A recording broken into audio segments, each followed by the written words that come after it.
kita, Ustadz Aam. Assalamualaikum ya Ustadz. Waalaikumsalam. Masya Allah. Sehat Ustadz ya? Alhamdulillah. Alhamdulillahirabbil alamin. Baik, ini kita pada kesempatan kali ini kita akan membahas nih penting banget ya. Alhamdulillah nih ya. Wanita yang kehilangan Ya, wanita yang kehilangan. Mau Bu kehilangan surga Bu? Makanya kita simak bener-bener nih ya. Nah, yang menjadi pertanyaan kita pada kesempatan kali ini, ibu seperti apa yang bisa kehilangan surga di bawah telapak kakinya, Ustadz? Baik, silakan. Iya, ada satu riwayat Imam Ahmad yang begitu terkenal, yang mengatakan al-jannatu tahta aqdamil ummahat. Surga itu di bawah telapak kaki ibu. Tuh. Ini kabar gembira bagi ibu-ibu. Jadi sekalipun kakinya pecah-pecah. Dalam bahasa Cirebon itu meletek-meletek, pecah-pecah, tapi jangan khawatir, di situ ada surga. Tapi ibu yang bagaimana dulu? Ya. Ada ibu yang omongannya selalu mengantarkan anaknya ke surga. Misalnya gini, sayang udah sholat belum? Belum mah. Sholat sayang, biar dicintai Allah, disayangi Allah. Itu ibu yang mengantarkan ke surga. Ya. Karena ada yang gini, udah sholat belum? Belum mah. Sholat, masuk neraka kamu. Nah, itu kan omongan. Jadi sebenarnya ibu yang mana yang bisa mengantarkan ke surga? Yaitu ibu yang omongannya tentu bisa membawa anak-anak dan lingkungannya ke dalam surga. Gitu. Ya insya Allah semuanya di sini ibu-ibunya akan membawa kita ke surga. Amin. Ya. Dan baik, sekarang kita akan kasih kesempatan nih kepada Bundaku untuk bertanya dari yang kanan Ali. Silakan Bunda. Yuk. Assalamualaikum Ustadz. Waalaikumsalam. Saya Ibu Jumriyah. Ibu Jumriyah. Katanya kalau seorang istri menggugat cerai suaminya tidak akan mencium wanginya surga. Lalu bagaimana jika menggugat cerainya itu karena dijolimi suami? Terima kasih Ustadz. Ya. Assalamualaikum. Waalaikumsalam warahmatullahi wabarakatuh. Waalaikumsalam. Ya, Ustadz. Iya. Ada riwayat yang mengatakan, dan itu hadis sahih, perempuan manapun, jadi perempuan manapun yang meminta cerai kepada suaminya min ghairi ba'sin, tanpa alasan, maka dia jangankan masuk surga, mencium baunya, harumnya surga saja nggak akan. Tapi hadis itu diberi catatan min ghairi ba'sin, tanpa alasan. Misalnya ibu bilang, ayah, mama minta diceraikan. Lihat body ayah udah nggak jelas. Oh, songong. Body ayah nggak jelas, rambut ayah udah rontok, perut ayah mau pecah, ya kan? Udah mama bosan. Maka wanita seperti itu tidak akan pernah mencium baunya surga. Ya Allah. Karena itu alasan benar ya. Nah, tapi ternyata seorang perempuan boleh ya menggugat cerai suami kalau dia di posisi dizolimi. Misalnya suami tidak memberikan nafkah lahir dan batin selama 6 bulan terus-menerus. Tuh. Kan ada di buku nikah, ya. Ada itu namanya taklik ya. Ya, jadi atau misalnya ibu sebagai istri diperlakukan tidak hormat. Ibu tidak pernah dipukul, tapi lisan suami ibu betul-betul meluluhlantahkan kehormatan ibu. Ya. Seluruh nama binatang sudah dimiliki oleh ibu. Kalau suami marah, seluruh nama binatang udah keluar. Udah dapat julukan ya? Udah punya julukan. Ibu tidak pernah dipukul, tapi kalau ibu diperlakukan seperti itu, ibu sudah punya alasan untuk menggugat cerai. Jadi sebenarnya yang dimaksud dengan wanita itu tidak akan pernah mencium baunya surga kalau tidak ada alasan. Kalau ada alasan, Islam membolehkan. Wanita menggugat cerai itu boleh kalau ada alasan. Alasannya apa? Dizolimi, tidak dinafkahi, diperlakukan secara tidak hormat. Itu sudah jadi alasan. Oh, begitu ya. Ya, baik. Dan sekarang coba kita untuk angkat line telepon kita. Alhamdulillah sudah ada yang bisa kita hubungi. Kita sapa dulu ya. Halo. Assalamualaikum Ustaz. Waalaikumsalam. Saya Baharudin di Krian, Jawa Timur ini. Di Krian, Jawa Timur. Masya Allah. Silakan. Begini Ustaz. Saya ini punya anak 5. dan semuanya perempuan semua. Wah, ya. Waduh, itu menjaganya sulit sekali, Ustadz. Dari kelima anak saya ini macam-macam tingkah lakunya. Dan usia mereka satu sama lain itu berdekatan. Saya jadi khawatir dengan pergaulan bebas zaman sekarang. Takutnya mereka ikut-ikutan. Ya, bisa saja kalau di rumah mereka kelihatan baik-baik saja di hadapan saya. Tapi di belakang orang tua, siapa yang tahu? Jadi, bagaimana saran dari Ustadz dalam hal menjaga anak perempuan? Karena kan saya harus bertanggung jawab di akhirat kelak atas anak-anak saya.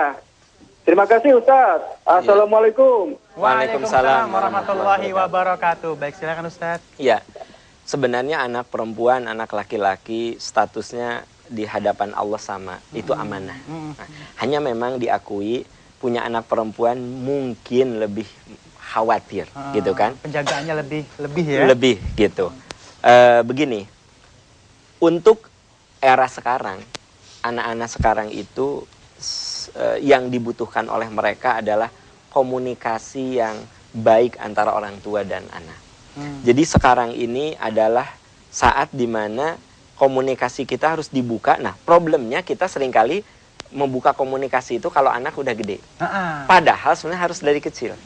Itu sebabnya kalau anak kita pulang terus dia cerita, ayah tadi di sekolah ya ada orang gila loh ayah. Nah, si ayah atau ibu harus gini, oh gitu, terus gimana? Mencoba untuk apa? Jadi dialog jangan, ya? jadi jangan nih, ayah di sekolah ada orang gila, yang gitu aja diomongin. Iya. Ya, makan, tuh badan segitu kurusnya. Iya. Ya, cepet belajar. Anak mau bicara, dikat. Padahal memang anak kecil, tapi justru itu modal awal. Banyak orang yang mengeluh begini, kenapa ya anak saya sekarang udah nggak pernah ngomong? Ya karena memang dari kecil anaknya curhat kok nggak mau didengerin. Jadi kata kuncinya adalah komunikasi. Apakah itu anak laki, anak perempuan? Kalau komunikasinya bagus, biasanya kita lebih enak memantaunya. Itu sebabnya kembali ke ayat surat An-Nisa yang saya tadi sebut, An-Nisa ayat 9, waliyakulu kaulan sadida. Bicara harus benar. Bicara. Dan baik, sekarang kita akan lihat cuplikan dari sahabat kita. Dia ingin bertanya kepada Ustadz. Mari Ustadz.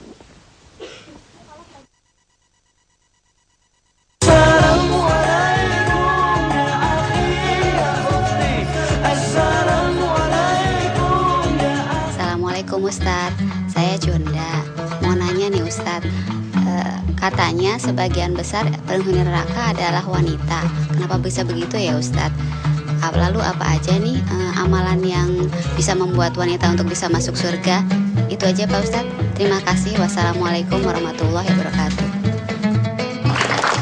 Ya, ini menjadi pertanyaan yang sudah sering ya dipertanyakan sebenarnya ya. Dan mungkin sedikit lagi kita nge-refresh nih, kenapa kok banyak sekali wanita yang dibilang akan menghuni neraka nih, gimana Ustaz? Itu hadis ada di dalam Sahih Bukhari. Diterangkan ketika Rasulullah Isra Mi'raj.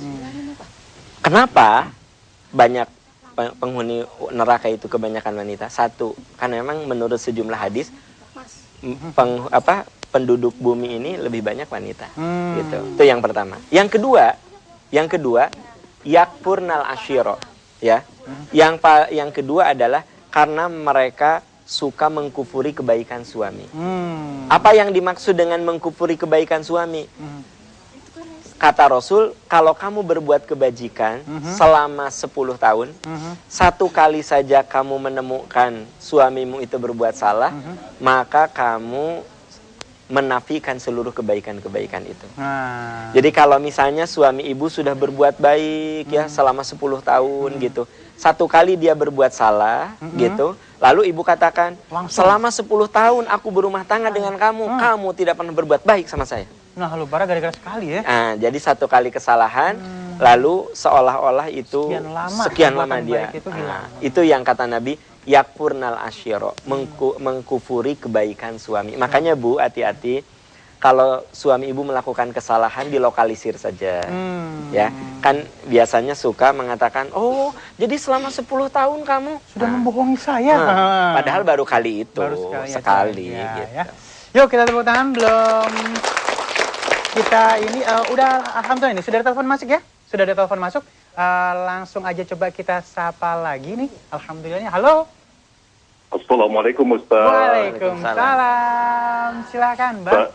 Saya Widagdo di Pondok Indah. Di Pondok Indah. Iya, Pak. Baik, silakan. Iya, benar. Begini Ustaz, istri saya usianya sudah 40 tahun kira-kira. Iya. Dulu waktu masih muda, dia pernah jadi model majalah. Istri saya ini senang sekali berpenampilan modis. Nah, kalau berpakaian, maunya seperti anak muda, dan warna-warna pakaiannya sukanya yang ngecering gitu loh, Ustaz. Dan mesti matching. Terutama sama tasnya, wah harus rapi katanya. Sepatunya juga begitu. Sebenarnya saya malu, Ustaz. Istri saya masih berpakaian seperti itu. Nah, jadi saya sudah sering nasihatin dia untuk menutupi aurat. Tapi istri saya nggak mau. Katanya belum siap lah, macam-macam pokoknya alasannya. Takut kelihatan tua lah, takut kelihatan itulah. Jadi gimana Pak Ustadz caranya supaya istri saya mau nurut untuk pakai jilbab Pak Ustadz? Istri saya ini orangnya baik, tapi untuk masalah penampilan, dia susah sekali nurutnya.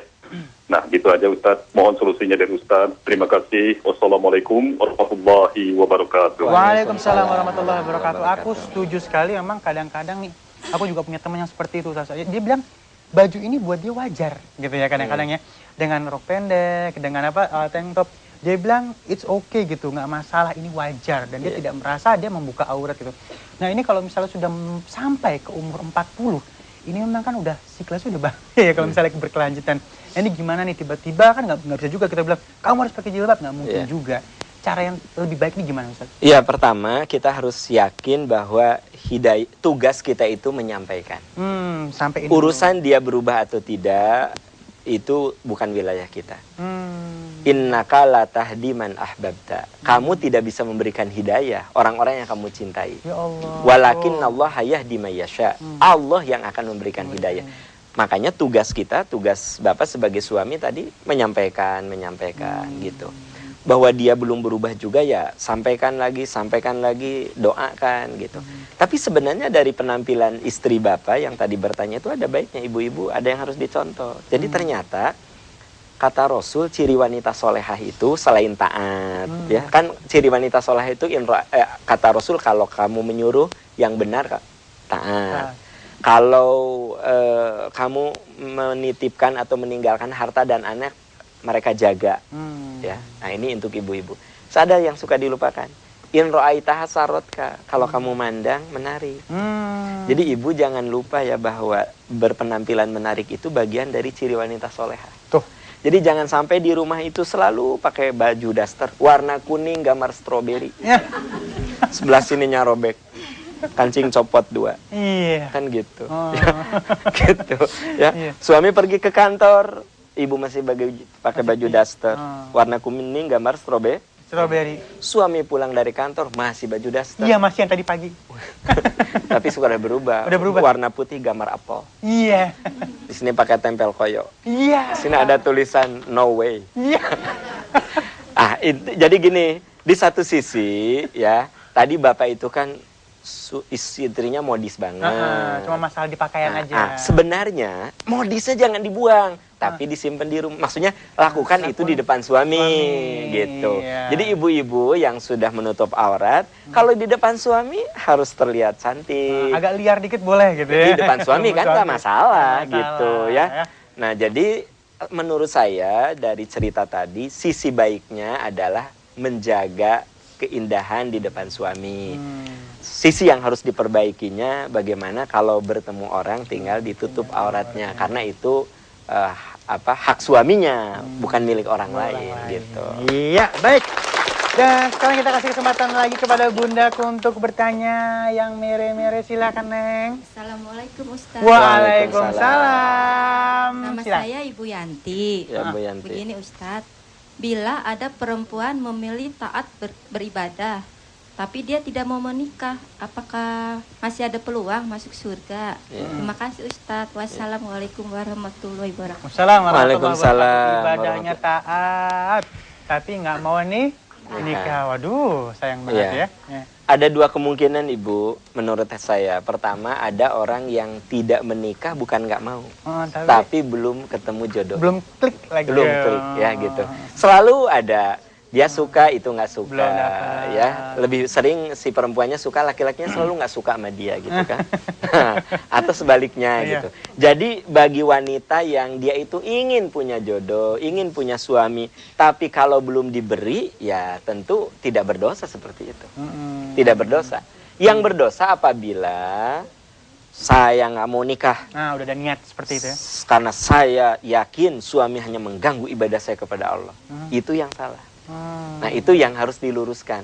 Karena di dalam Islam itu tidak ada ajaran yang merusak fitrah. Fitrah manusia itu suka terhadap lawan jenis. Ya. Laki suka sama perempuan, perempuan suka sama laki-laki. Itu yang normal. Ya. Nah, apabila ya kita melihat ajaran Islam adalah mencoba memenuhi kebutuhan fitrah itu. Itu sebabnya dianggap salah ketika orang memutuskan saya tidak menikah, saya tidak akan menikah karena saya ingin mengabdi kepada Allah. Itu keliru. Tapi kalau gini, saya sih pengen nikah, tapi sampai sekarang belum ada yang klop. Ada yang suka ke saya, tapi saya lihat agamanya belum seret, saya khawatir dia merusak, dia khawatir merusak ibadah saya. Saya ingin cari yang laki-laki yang soleh, yang semakin membuat ibadah saya semangat. Itu mah nggak masalah. Gitu. Karena memang ketika kita mencari jodoh, cari jodoh tuh nggak usah ideal untuk teteh-teteh nih. Adik-adik saya yang belum menikah, cari yang ganteng. Karena kalau punya suami ganteng kan kalau dibawa ke undangan tidak malu kita bawa. Iya. Yang kedua cari yang cerdas, ya, supaya apa? Supaya kalau diajak ngomong itu nyambung. Nyambung. Ya, yang ketiga cari yang tajir. Nah, tuh, Neng dengerin, Neng. Ya, cari yang tajir. Nah, yang keempat cari yang soleh. Nah, jadi nggak usah terlalu ideal, cukup syaratnya 4. Ganteng, Ganteng, cerdas, tajir, soleh. Tapi Aduh. kalau nggak ada ya terpaksa yang soleh saja. Iya. Yuk. Baik, alhamdulillah kita sudah sampai di penghujung acara pada kesempatan kali ini. Wanita sebenarnya sudah diangkat derajatnya oleh Allah Subhanahu wa taala. Dimana di kakinya sudah ada terletak surga buat anak-anak yang soleh juga ya. Nah, kadang-kadang memang wanita sendiri yang merendahkan derajatnya setelah diangkat oleh Allah. Nah, ini gimana sih untuk mereka akhirnya sadari, Allah ternyata saya jauh dari engkau. Saya ini udah mulai agak melenceng nih. Engkau mengangkatku dan aku yang menurunkan derajatku. Ini untuk menyadarkan hal ini gimana sih? Prinsipnya kenapa begitu banyak ajaran Islam yang memuliakan wanita, supaya memang wanita berusaha menjaga kemuliaan itu. Jadi tugas wanita adalah menjaga kemuliaan, karena Allah sudah memuliakan. Benar. Ya. Dan yang bisa menjaga kemuliaan wanita adalah aturan-aturan agama. Begitu para wanita itu berkomitmen, istiqomah dengan ajaran-ajaran Islam, percayalah bahwa itu akan menjaga kemuliaan dirinya. Kemuliaan dirinya. Baik, luar biasa. Terima kasih, Ustaz. Terima kasih.